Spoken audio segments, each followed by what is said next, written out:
So, Silverton High School parents and hopefully even some students, thanks for joining us for our town hall.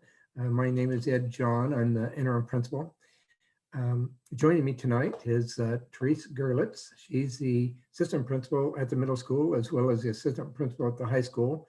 So she'll be helping us display some information as well as checking in the chat bar for questions, and we'll try to answer those. Also, Heather Basher is with us, and Heather is our ASB advisor, student council advisor, and puts together advisory group curriculum. And she's going to be sharing some things around, kind of safety and when we get back into school, but probably starting before that is kind of the orientation schedule. So we want to make sure you get your questions answered about that. And also James Rise, who's our athletic director, assistant principal, he's with us as well. So we have some information to share. We'll kind of go through all that. And then if one of us is presenting and we're kind of missing some things, the rest of our team can interject and include some other key points or help kind of clarify anything that we are trying to explain. And then towards the end, we'll have questions to answer, and hopefully you find this helpful. We're getting close to the time for spring vacation, so it'd be nice if you had some good understanding of what's happening April 5th with hybrid. So let me go ahead and get started. So the first slide is what is in-person hybrid. So, this has been the year of the change. We started with just CDL because the matrix was such that we should be staying as safe as we possibly could. Over the last few months, it's changed significantly. And then the plan was to start hybrid. I think originally it was like April 26th and then moved to April 5th. Now the metrics is such that the governor has said all schools need to be back in hybrid. And so we're going to be ready for April 5th. And so if you look at that slide, on Monday, that's the virtual day. So students still complete work independently. Teacher office hours are posted. And by the way, a couple of people have asked me about, are we having parent conferences? Well, during this pandemic here, the Oregon Department of Education has said that schools can't take away instruction time to have parent conferences. So parents are encouraged to contact teachers and set up a time during that office hour time to have a phone call or email interchange, or maybe even a Google Meet conversation. So that's kind of the time that's set aside for parent conferences. And I'll also, sorry, really quick, I was just going to add, also teachers post office hours, and those are regular every week, and parents are encouraged to attend those if they need to speak to a teacher at that time as well. Right, thanks for adding that. And I have encouraged teachers to make sure they post that so that people know. But then after that, we go into cohort A and cohort B. And the cohort A is Tuesday, Thursday, and cohort B is Wednesday and Friday. And during those times, say if you're cohort A, you start at 7:55, you got a second period, fourth period, sixth period, then you get your grab and go lunch and head home for the eighth period, which is virtual. Now, if there are students that are staying for athletics, they'll be able to stay in the commons with somebody there supervising them. So it's, social distance and all of that so that it's safe. But so it's cohort A, cohort B, and so those are the days that they're on campus. And then the other days, teachers are still sending out assignments on Canvas or Edgenuity, so that, if you're in Mrs. South's second period English 3 class, second period you have your live on Tuesday, And then on Wednesday, she'll probably be sending out some assignment for you to work on. And then when she gets you back in class on Thursday, you'll be talking about that and going over it in discussion. And then Friday, she'll probably send out another assignment. So there's contact with your teacher all 5 days, but 2 days a week, you're actually in class. So hopefully that helps. And it's one of those things you have to kind of put this chart on your refrigerator and look at it and make sure you know which cohort you're in. It's basically A to K is cohort A, and L to Z is cohort B. And if there are students with different last names that aren't in the same cohort, we will try to accommodate so you're not going 2 different days if you'd like to have them both on the same day. So that's kind of what the hybrid schedule looks like. Heather, I want to talk about student orientation. Yeah, thanks, Ed. So I'm going to be reviewing our virtual orientation plan for hybrid. And notice it is virtual. So the week of Monday, March 29th through Friday, April 2nd, we will conduct multiple different virtual orientations. We'll start on Monday, March 29th at 1 p.m. All students will have an AG meeting. So they'll meet with their AG teacher. This is very important that students attend this meeting. They will review the plan for the week. They will be able to review the hybrid schedule as well, so they understand their cohorts and what the schedule looks like. And then their teacher will also make sure they understand the most important things of what to bring to school and what to be prepared for on that first day of in-school hybrid the following week. On Tuesday, March 30th at 10:30 a.m., each student will attend a class meeting. So the students will be broken up by class. And that class meeting will help students understand the whole process from pre-screening in the morning at home to arriving at school, what entrance they need to go into, how do they move through the halls, how do they enter their classroom, what are the in-classroom procedures like, how do they exit the room, how do they exit the building. So it'll be very comprehensive and it will cover all those areas. Mrs. Basher, can you clarify what you mean by class meetings? Oh, yes. So 9th graders, 10th graders, 11th graders, and 12th graders will each have their own class meeting. So 9th grade will be SHS 2024, 10th graders will be SHS 2023. So they'll enter using a Google Meet to their specific class as a whole, the whole grade. And then on Tuesday afternoon at 1 p.m., we'll have a student Q&A. So students can come and feel free to answer any of the questions they have about the moving to hybrid the following week. And then for freshmen only on Thursday, April 1st at 1 p.m., we have a further just orientation for freshmen. And that involves, we have a video that we are putting together. So students will watch that video, help them visualize exactly what it's going to look like to be at school, walking through the halls of Silverton High School. We're going to have different shots of different parts of the school so they can see what it looks like.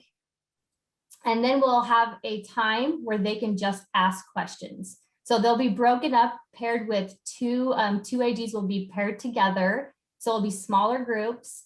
And we have a guided worksheet of questions that we'll work through with them for them to really get those more just in-depth questions and concerns that they have for freshmen only. And then the following week, on the first days of school, so on Tuesday and Wednesday, so cohort A and cohort B, we also have integrated orientation into every class. So we have 2nd, 4th, 6th, and 8th period all have a portion of each of their classes, like 15 to 20 minutes dedicated to orientation, making sure they understand the processes and they can practice them as well. So one of the main things that we really want to highlight. Oh yeah, go ahead, Ed. Well, just back to the orientation. We really wanted to have some time for freshmen. But, this quarter is only 7 weeks long, because of the power outage and time that we lost. And so to take away from instructional time during the morning, we just felt we couldn't do that. And then in the afternoons, the transportation is an issue with them transporting students home, especially for the elementary schools. And so we couldn't have a separate time for them actually to come on campus. But I think with this way it's broken up, they're getting orientation a number of different times. And then that Thursday, the 1st, where it's just freshmen only, I think can really drill down to give them some of the specifics so they're feeling more comfortable about, where's the cafeteria and which wing is A wing and which one's B wing and all those kinds of things. And then as Heather talked about, even during the next week, some time where they'll actually be seeing some video, and when they're in the building, a little bit more information specifically to orientation. So there's lots of things to explain to students about, masks and how do you eat a snack and how do you drink a little bit out of your water bottle and the process for restrooms. And so there's lots of things to go over with them, but our reopening team, there's about 14 people on that committee, have just been very thorough on putting together a plan to ensure that it's safe for our kids and giving them all the information they need. Thanks, Heather. Yeah, thanks, Ed. Yeah, and one of the things for sure we're doing at that freshman orientation is bringing out a map and making sure they know where their classes are and what entrances they need to go to and help them out as much as we can. So thank you. And one of the most important things we do want to pass on, and one of the most important ways we can limit the spread of COVID is by pre-screening every morning before you come to school. And if students are sick, that they stay home and perhaps err on the side of caution with that one. And then what to bring to school. Very important that every student brings their charged Chromebook and their charger. We really want to emphasize that, and we will emphasize that with students as well. Students must wear a mask over their nose and under their chin. Also, they need headphones. If they want to bring a water bottle, which we highly encourage, since our fountains are limited, that they bring a water bottle with a straw. They can't take their mask off to drink water, so they'll need a straw to drink their water. No access to lockers, so just need to make sure that they bring a backpack with all supplies for the day. And if they want to bring their own little hand sanitizer, so for their personal use, but we will have hand sanitizer at every entrance and in every room. So that's an optional item. And just overall, we are very excited to have students back in the classroom and back at school. And we are following all the safety protocols to make it happen. And we really feel good about being able to bring them back safely. Yeah, I think there's been some questions about screening. And, we're hoping the screening takes place at home before they leave. And then once they get to school, there's somebody at each door that will be greeting them. We're not taking their temperature or anything, but kind of an eye-to-eye, face-to-face, check how you doing today, and then make sure they sanitize their hands and make sure the mask is on and make sure they're 6 feet apart as they're walking towards their classroom. But during the day, if somebody gets sick, they come to the office and we isolate them. We call home, and parents could come pick them up. If parents wanted us to give one of those rapid COVID tests? There you go, COVID tests. Yeah. We have those, but we would like to have the parent there. I mean, if we have it there with the parent and we administer the rapid COVID test, in 15 minutes, we know if they're negative or not. And if they are, they're going to be good to go. If not, then they go home and they're isolated for a period. But parents, if they take them home or to the clinic or a hospital or somewhere, doctor's office to get a test, it'll take longer. So the COVID test that we have is 15 minutes, but we really need to have the parent there to administer it. I don't want to be the one that puts that swab up their nose. So anyway, back to,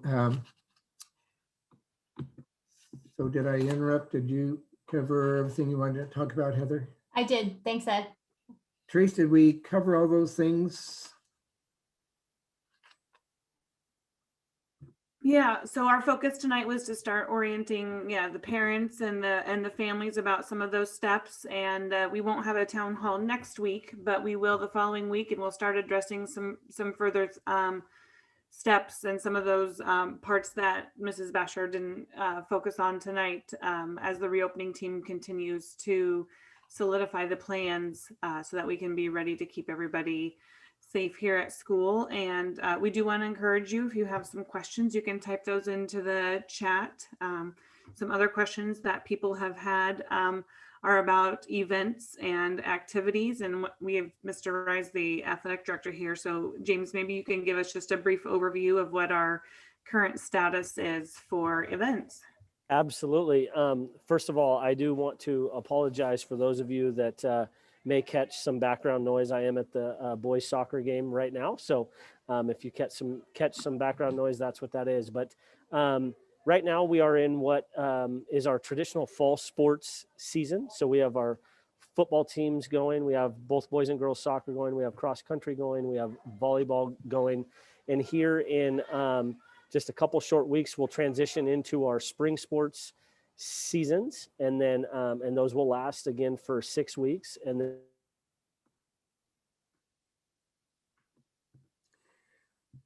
then we will actually transition for the end of the year for about the middle of May, additional winter sports. So there's basketball, wrestling, and so that's where we're at right now. We actually have invited fans to join us at games. So we are allowing for our outdoor sports 2 fans per student athlete. For our indoor sports right now, we are inviting 1 fan per student athlete. We're hoping over the course of the next couple of weeks that opens up a little bit more, and that we will get to a point to where we can invite more folks. So yeah, if you have any questions, please go ahead and let me know. So on the resource page, feel free to email me anytime. I think I'm pretty good at responding to emails. And you have James's email, and then the 4 counselors. I think the students need to know who their contact people are, and the main one is their counselor. And then I think the second one is their AG teacher. I think they've been with the AG teacher for some time, and if they're seniors, they've had them for 4 years. And then if they still need some help, please connect with me. But we believe that being in person is where the most effective and efficient way of kids learning.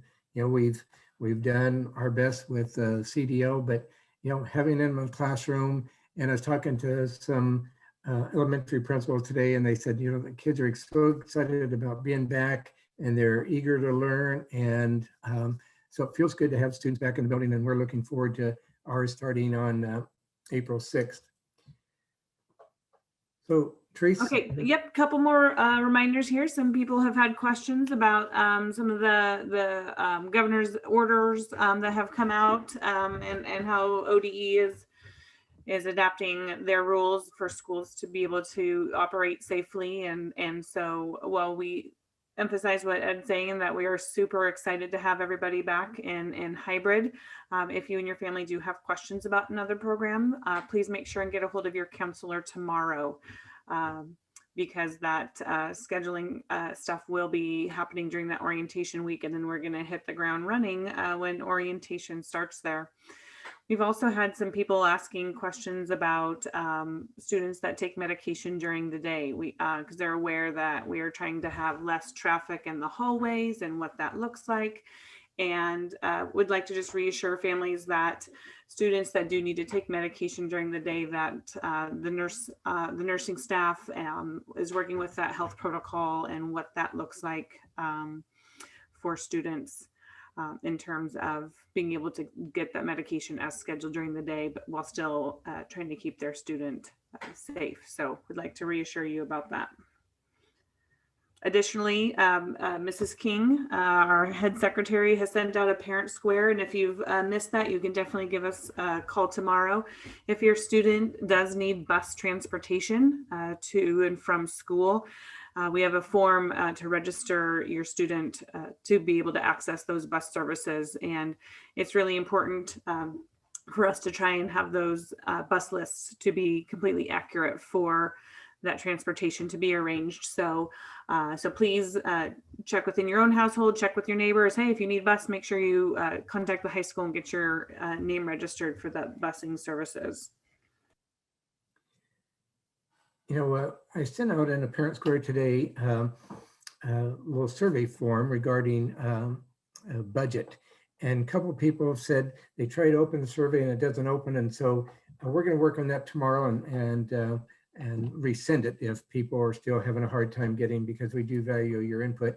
So we're surveying all the parents and then all the staff and then the department coordinators, and we'll look at the budget we had last year and how it was allocated by different departments and what adjustments do we want to make this coming year. So we've got some people working on that for next year, but we wanted to get input from parents as well. So if you click on that survey and you get in, great. If not, send me an email and I'll make sure you get a link that works, because we'd like to hear from you. All right, Mr. John, I think that we've addressed the questions that we've gotten and have gone through our slideshow there. I know that Mr. Rice had to step out to take care of some stuff at that athletic event. And Ms. Basher, if you don't have anything else, then I think, Mr. John, then you can send our awesome group on their way for the evening. All right. Hey, thank you for being here. And we will make sure that this has been being recorded, and we'll have that recording will be posted tomorrow. Thank you very much.